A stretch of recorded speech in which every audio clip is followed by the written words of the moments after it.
Am I the a-hole for not telling my roommate I owned a house? Original post. Brief backstory. About a year ago, my last remaining grandparent passed away and my father inherited all assets, including a house. I had been saving for a nice down payment, at least 50%, so I could have a lower mortgage payment each month, thus allowing me to save money for travel. When my father inherited his house, which he had no interest in moving into yet, he offered to sell it to me for slightly below market rate, with the caveat that he and my stepmother could eventually move into the basement apartment. I agreed, because they're both incredible people who were not at all invasive and would give me my privacy if they lived there. So I paid a 60% down payment, financed the rest, and moved in. Present day. About 6 months ago, I started considering renting out the finished basement apartment. It has 2 bedrooms, 1 bathroom, a living room, and a small kitchenette, sink, fridge, microwave, but no oven. A friend of mine said his brother was moving to my city and needed a place. He's a brand new teacher and doesn't make great money, so he needed a place that wasn't expensive. I offered to let him rent my basement for way less than market rate of $650, which would include utilities. He readily accepted inside a year-long lease. Well, a few days ago, he asked if he could start paying the landlord directly instead of giving me rent money each month. I was under the impression my friend had told him I owned a house, so I was confused, and I told him we don't have a landlord and that I'm the owner. He got very upset and screamed at me for lying for over 6 months and taking advantage of him by making him pay so much in rent. For the record, an apartment similar to the one in my house would be well over twice what he's paying me, closer to 3 times for something as nice. He asked how much of my mortgage is covering, and I said, why does that matter? You're getting a nice quiet place to live, access to a full kitchen and laundry room, and you're paying an amount that you can afford. My personal finances aren't really a factor here. He stormed out of the room and slammed the basement door. He's still not speaking to me. I asked a few other friends and some family members, and most said I'm wrong for having him cover my mortgage payments. Only a few say I'm in the right. So am I the a-hole for having my roommate cover $650 of my $775 a month mortgage? Edited to add, he has a lease, so I won't be evicting him over this alone. If it does any damage or becomes hostile, I'll look at the eviction process. But for now, he will remain unless he chooses to break the lease, which I'd allow him to do if he wants. He also didn't bother to read the lease before signing. The lease clearly states I'm the homeowner. I didn't trick him or keep info from him. He simply didn't read what he was signing. I didn't get the house for almost free as some people choose to believe. My father has sold it to me for about 75% of its value, more or less as an advance on rent he and my stepmother will pay when they move in here in a few years. We all agree they won't pay monthly rent, but will contribute to utilities and groceries at that time. I also made a 60% down payment, so I have quite a bit invested, as well as paying about $1,500 a month out of pocket for taxes, insurance, maintenance, utilities, etc. Now for the top comments before reading the updates. I'm not understanding why dude's mad here. He thought he was paying some stranger's mortgage, and instead finds out he's paying yours, or at least a good chunk of it. How does that offend him? Dude's weird. Not a-hole, especially since it's not like you were hiding that information from him. Though one thing you mentioned did touch a nerve for me. I recently moved into my own house after renting my brother's basement for several years. I was paying about 75% of what rent in our area would have been, and while I technically had access to a full kitchen, in practice I never really had use of it. I had to get used to eating mostly microwavable or frozen meals, because with multiple grown people cooking and he and his wife having priority due to being the homeowners, and our differing schedules, as I worked second shift, so I was trying to eat my first meal of the day while they were making dinner. And they were in bed 5 to 6 hours before me, so I couldn't make noise in the shared spaces. I was really locked out of doing much, and ate like crap for those years. The full bath was a similar story. Just having access to something doesn't mean you have use of it in practice. So renting someone's basement isn't the same as having a full personal living space. I have no rules regarding when he uses the kitchen or laundry room. I work long hours, so I'm not home a lot of the day and evening. He gets in at about 4 p.m. and I'm not back until closer to 8 p.m. OMG, are they freaking serious? What do they think people do when they rent? They cover the landlord's mortgage payment.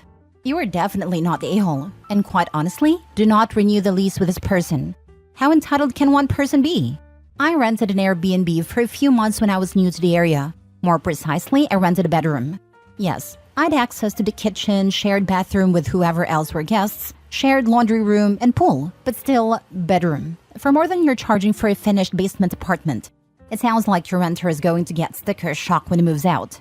Tell everyone who thinks you're ripping the guy off to check the market rate for the area, then go kick rocks. Were you supposed to let him stay for free? Again, not the a-hole, but I think I'd start looking for smarter friends. I'm only friends with his brother, and he thinks he's an absolute moron for being mad over cheap rent. He came over here yesterday and basically told his brother what an idiot he is, which made me laugh since I could hear him from upstairs.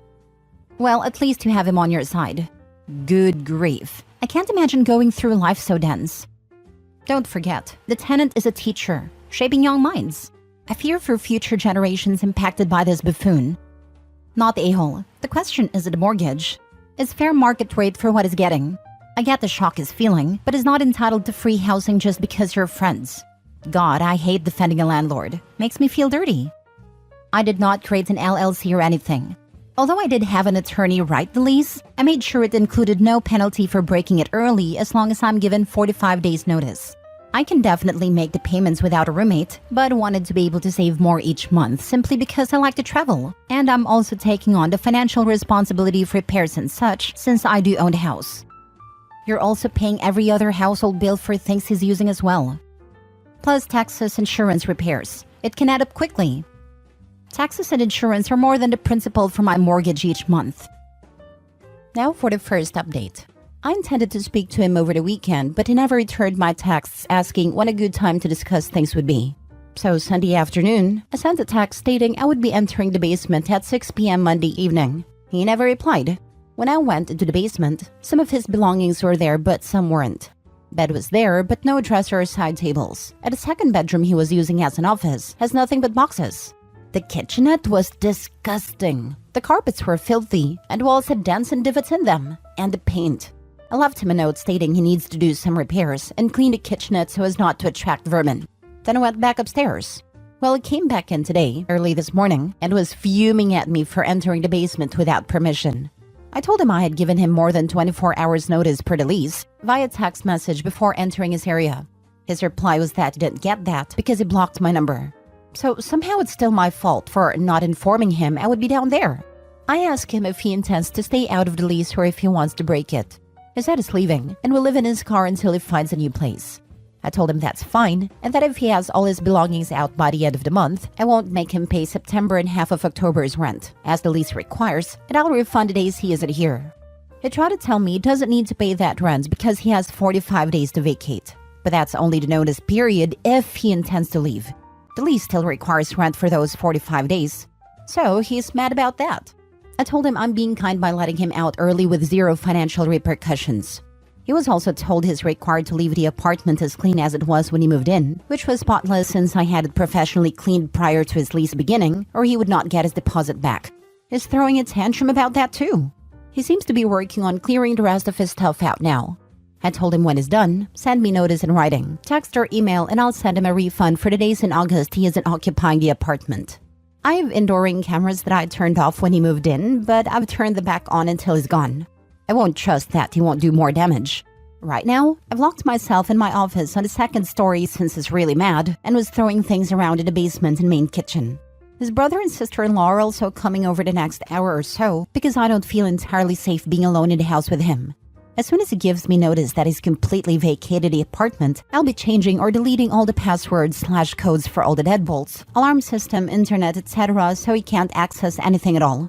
I'm ready to be done with him and to feel safe in my own home again. Thanks to all who read the original post on AITA. I'll post any additional updates here in my profile, though I hope this is the end of it. Reality's gonna slap him so hard in the face. I think it already has. He moved all his stuff out, notified me of his complete vacancy of the apartment, and is already whining to his brother about not being able to find anything online in his price range, which I'm told is $800 a month with utilities included. He won't find that where we are, unless he shares a bedroom with at least one other person. Well, that's not your problem anymore, fortunately. Just focus on your well-being and safety. I hope you are safe. I think he cannot comprehend you being the owner. Such a moron. He made some vague threats. Nothing I feel I should call the police over, but I still let his brother know just in case. My friend's wife is mad and is on her way over. My friend will be here after he finishes work. Out of curiosity, how old is this guy? Also kind of amazed he's responsible for children if he's throwing tantrums like this. He's either 22 or 23. I don't remember. He graduated college in December, so he's early 20s. I'm genuinely baffled by this guy. Like I'd move in right now for that price. And I don't even live in a state with particularly high cost of living. The only thing I can think of outside of straight mental issues is a huge sense of entitlement. Man's never been told no.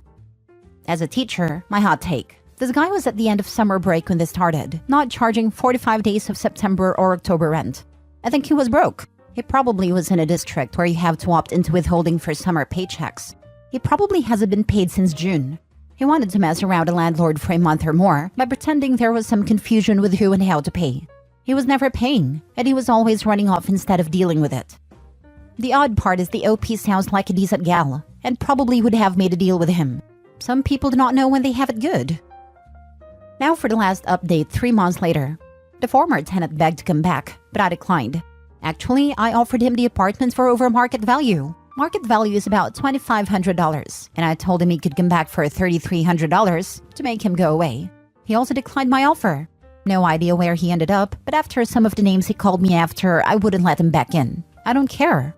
I'm still good friends with his brother. He's a good guy who laughed when I told him about my offer of $3,300 a month. I didn't ask where the former tenant landed. I'm sure he has several roommates, but again, I don't really care. I will not be renting it out again anytime soon. I had to do some repairs, so I'm hesitant to let anyone else in.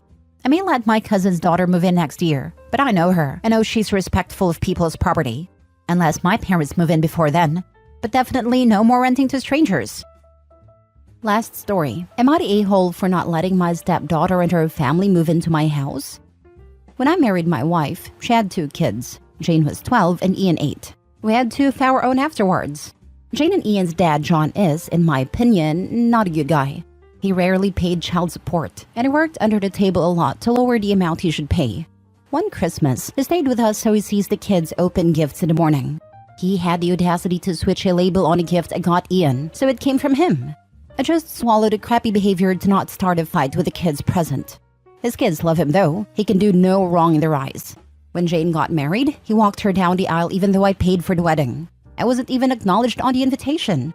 Once again, I didn't complain because the wedding wasn't about me. When Jane had her first child, I was told in no uncertain terms that I was not going to be her kid's grandfather. I was just her mom's husband. Ian and I are friends. He is always polite with me and we have bonded somewhat. After their mom died, he still came to see me and we often share a meal. He has brought his fiancée to meet me, and he hand-delivered my invitation to make sure I knew he wanted me there. Since her mom's passing, Jane has not contacted me. The funeral was the last time I saw her or her kids. I thought Ian's wedding would be the next time I would see her. However, the economy has kicked her family pretty hard and they lost their house. They need a place to stay. She called me about moving in with me. She wants me to move my kids into their old rooms so her family can have the basement suite in my house. I told her no. I wasn't going to uproot my kids from their area to accommodate her. I offered to let her have 2 rooms upstairs with me and she said she didn't want that. Only the basement suite would do. I said it wasn't going to happen and left it at that. Her father won't/can't help her out since he lives in a bachelor apartment. Ian lives in another city. Jane said that if her mother were alive, she would make me let her have the basement since it was her house too. So I reminded her that I owned a house before I married her mom and that it was 100% mine. Ian has reached out, but I made sure he knew the whole story. He knows I offered her 2 rooms for free and said she was dumb not to take the help. I feel bad about this whole situation, but I'm not going to move my kids out of their space. They're teenagers now, and I'm teaching them to take care of themselves. They're also still dealing with losing their mom. I am not super excited about letting someone who dislikes me into our lives, but I'm still willing to help her. I feel like an a-hole, but I'm not changing my mind. Am I the a-hole? Now for the top comments.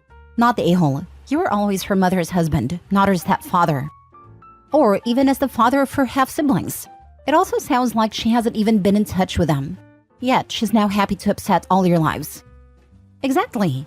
She's lucky you offered her the 2 bedrooms, because personally speaking, I wouldn't let her in my house after all the disrespect she has shown me right up until now. But OP is a better person than me. The most she would get from me is a long-stay motel for 1 month, or a ride to the local housing office if I'm feeling charitable.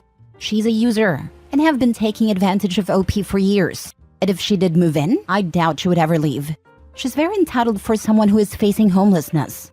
Not the a-hole. Don't let someone in your house that hates you. It would be a complete nightmare. Not the a-hole, and I wouldn't even have offered the 2 rooms. It's her life. She is an adult. She made her choices. Not the a-hole. She doesn't like you but expects you to house her and her kids. I wouldn't even give them the 2 rooms because you know she's going to try and guilt your children to get them out of the basement. And constantly be hostile. She wanted the basement so that she wouldn't have to interact with the family, but not the family that actually lives in the house. The stress of allowing her to move in would be unrelenting. Not the a-hole. Your stepdaughter painted herself in this corner, and she'll need to figure a way out. Personally, I think you need to rescind the offer of 2 rooms upstairs, as I don't trust her, her husband, and her kids to not bully and harass your bio kids into giving up their space for her and her family. And like most leeches, once they move into free housing, getting them back out will take a Vatican-authenticated miracle. In my humble opinion, that's why they're so adamant about having the basement apartment, because she already knows this is a long-term living situation.